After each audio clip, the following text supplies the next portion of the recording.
kabar kalian? Masih di rumah aja kan? Semoga selalu diberi kesehatan dan kekuatan untuk melupakan mantan. Nah, untuk menemani waktu kalian di rumah aja sembari berpuasa, tentunya bagi yang menjalankannya, kali ini ada satu buah review film yang berjudul One BR. Seperti apa ya kira-kira ceritanya? Soalnya pas nonton, jujur saya sampai teriak-teriak sendiri loh, saking ngerinya.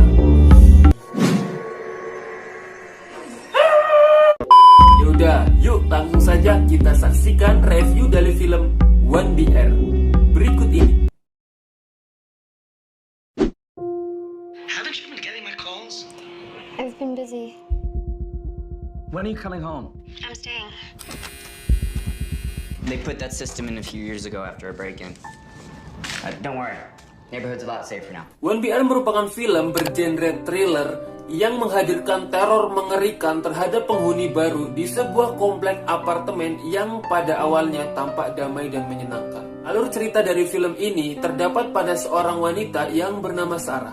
Sarah ini diperankan oleh Nicole Braden Bloom yang memiliki masa lalu bermasalah dengan keluarganya.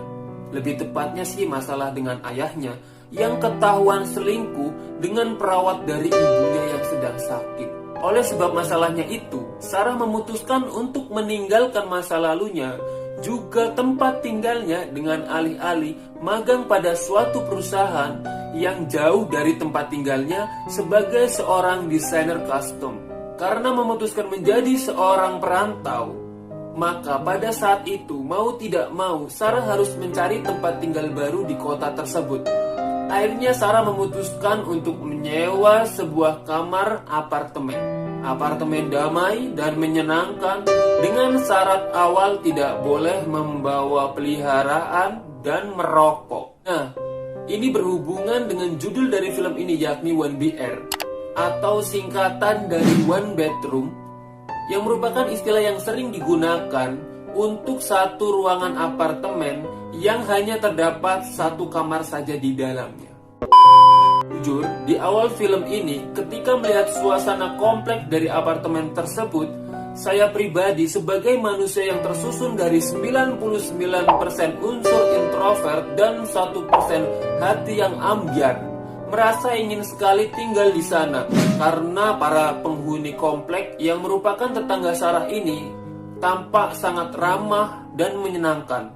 Mulai dari ketika Sarah datang disambut dengan senyuman, lalu kemudian sering ada pesta makan-makan, hingga tetangga yang tampan dan rupawan. Tetapi di balik kesempurnaan itu, tentu saja menyimpan sebuah keanehan yang menimbulkan ketidaknyamanan. Itu terbukti dari yang Sarah rasakan ketika dia sedang tidur. Terdengar suara seperti tukang ledeng sedang memperbaiki keran air, yang membuat Sarah tidak nyenyak dalam tidurnya. Jadi ketika besoknya bekerja, dia tidak optimal, kurang tidur. Tidak hanya itu saja, ada juga teror ancaman pesan terhadap Sarah karena Sarah ini nekat membawa hewan peliharaan. Di dalamnya itu ya kira-kira tulisannya jangan bawa, di sini tuh nggak boleh bawa hewan, soalnya banyak yang alergi, tapi tetap aja maksa.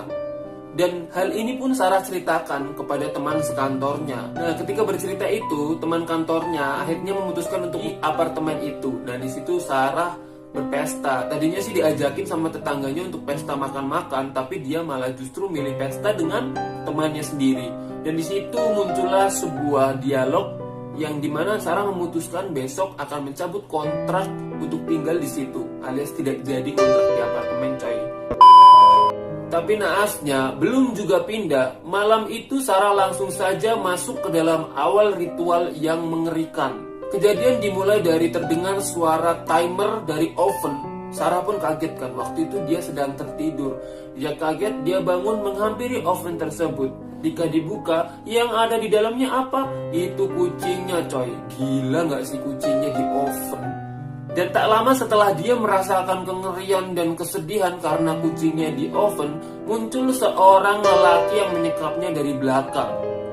Dia kira lelaki itu adalah lelaki yang memakai kacamata hitam bertutup satu. Tapi ternyata lelaki tersebut merupakan tetangga tampannya itu. Sarah disekap, diikat tangan dan kakinya pada kursi, kemudian lelaki itu berniat nyuntik Sarah. Tapi Sarah di situ tidak tinggal diam saja. Dia memberontak, mencoba menjatuhkan diri hingga akhirnya kursi itu pun hancur. Ketika hancur, Sarah melakukan perlawanan terhadap tetangga tampannya itu dan berhasil keluar dari kamarnya. Ketika keluar, dia bertemu dengan tetangga perempuannya dan dia meminta tolong dong, refleks. Tolong saya mbak, saya dikejar mas-mas tampan itu, gitu kan. Dan mbaknya, ada apa kamu? Kenapa kamu ngejar dia? Pegang dia. Ternyata perempuan itu merupakan salah satu anggota dari lelaki itu, alias anggota sekte. Sarah tertangkap dan pilihannya hanya dua, yakni bergabung atau mati. Orang waras pasti milih bergabung. Tapi siapa sangka, untuk bergabung dengan mereka, serangkaian tahap penyiksaan yang di luar akal itu harus dilalui oleh Sarah. Dari mulai dia harus melakukan posisi stres. Jadi posisinya itu tangannya nempel di tembok, mukanya juga menghadap tembok. Lalu kemudian kakinya itu menjauh dari tembok dengan maksimal. Jadi kayak gini lah ya, dia itu tegang banget tangannya dan itu capek ya coy ya. Ya ibaratnya kita disuruh ngangkat gelas dan tidak turun-turun, itu ya lama-lama pegel walaupun enteng. Nah itu dalam durasi waktu yang ditentukan oleh semacam lampu gitu coy. Lampu itu nyala dan mati. Dan matinya itu ketika waktu makan. Selesai waktu makan dia nyala lagi dan Sarah pun harus menempelkan tangannya ke tembok, mukanya madep tembok, kemudian kakinya mundur lagi coy. Lama-kelamaan Sarah seperti itu, akhirnya ya manusia normal ya capek lah ya. Nah ketika capek itu Sarah ambruk dan orang-orang dari sekte itu masuk kan ke ruang isolasinya Sarah. Dan mereka langsung mengangkat tubuh Sarah dan menghadapkannya ke tembok lagi dengan siap-siap ingin memaku tangannya. Nah ketika dipaku tangannya ya refleks dong, Sarah menjerit. Dan setelah itu nggak tahu apa Sarah kayak muncul bayangan orang tuanya nyelamatin dan tiba-tiba dia naik tangannya dong. Nah setelah dia naik tangannya, dia ingin menempel lagi, barulah orang-orang itu datang untuk menyatakan bahwa Sarah telah melewati tahap tersebut. Nah setelah itu Sarah dirawat dengan sedemikian rupa dan itu baru setengah proses ya. Jadi setelah proses itu ada proses lagi namanya itu tes wawancara, tapi dengan memeriksa denyut nadi. Jadi ketahuan kalau dia bohong coy. Dan tahu kan apa akibatnya kalau bohong. Lalu kemudian ada juga yang waktu proses tahap penyiksaan itu diajak ngobrol gitu coy. Dia diajak ngobrol tapi dia ada yang tidak mendengarkan. Nah di situ ada yang kupingnya mau dipalu sama obeng. Nah dari semua ngengerian itu, nilai moral yang bisa diambil ada beberapa, tentunya versi penjaga kantor ya coy. Pertama, sebesar apapun masalah kamu dengan keluarga, itu harus diselesaikan dengan baik.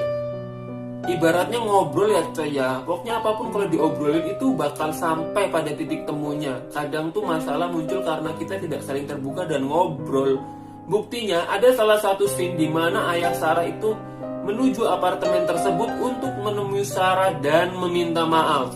Di situ Sarah luluh coy. Tapi kan di situ ada peraturan bahwa Sarah tidak boleh meninggalkan apartemen itu. Dan dari belakang ketika dia mengobrol dengan bapaknya atau ayahnya atau papinya itu si tetangga tampan itu udah siap-siap dengan golok apa pisaunya itu untuk menusuk papahnya kalau si Sarah ini tidak bisa membuat papahnya untuk pergi selamanya dan tidak mengunjungi apartemen itu. Ngeri banget. Dan akhirnya mau tidak mau Sarah berpura-pura untuk benci dengan ayahnya dan akhirnya ayahnya itu menampar Sarah pak gitu kan. Nah akhirnya ayahnya pun pergi dan berjanji tidak akan menemui Sarah lagi. Gila sih. Yang kedua, dengan tetangga itu harus saling harmonis dan menghargai. Pokoknya ya kalian perlu tahu ya bahwa orang terdekat kita di perantau itu tetangga coy. Mau keluarga mau apa itu jauh. Orang pertama yang tahu tentang keadaan kita, yang menolong kita nantinya itu tetangga. Jadi sama tetangga itu harus saling membantu, baik, ramah, ya pokoknya lakukan yang terbaik lah ya. Nah di sini Sarah tuh menurutku tidak baik karena sudah jelas tertulis peraturannya. Walaupun tetangganya itu memang sinting-sinting ya, aliran sekte seperti itu, tapi kan di situ ada peraturannya bahwa tidak boleh bawa kucing atau hewan peliharaan. Itu bawa kucing ya guys, dia bawa kucing hewan peliharaannya. Yang jelas-jelas nggak boleh, tapi Sarah itu masih bawa itu kucing. Bayangkan loh, Ya kan, padahal banyak tetangganya yang alergi, itu tidak boleh. Ketiga, jangan terlalu terpengaruh dengan lingkungan. Jadi di sini kan tergambar itu coy, lingkungannya itu bisa dikatakan tidak baik. Meskipun waktu atau kesan pertamanya itu sangat ramah dan baik sekali, tetapi mereka itu melakukan penyiksaan sebelum menjadikan orang baru sebagai anggotanya. Itu gila banget sih. Ada pencucian otak juga. Aduh. Nah, di situ kalau kamu tidak kuat pendiriannya, maka kamu bisa tercuci otaknya, coy. Gila. Kalau sudah tercuci ya mau tidak mau kalian menjadi seperti itu, coy. Maka dari itu kalian harus menjadi orang yang teguh pendiriannya.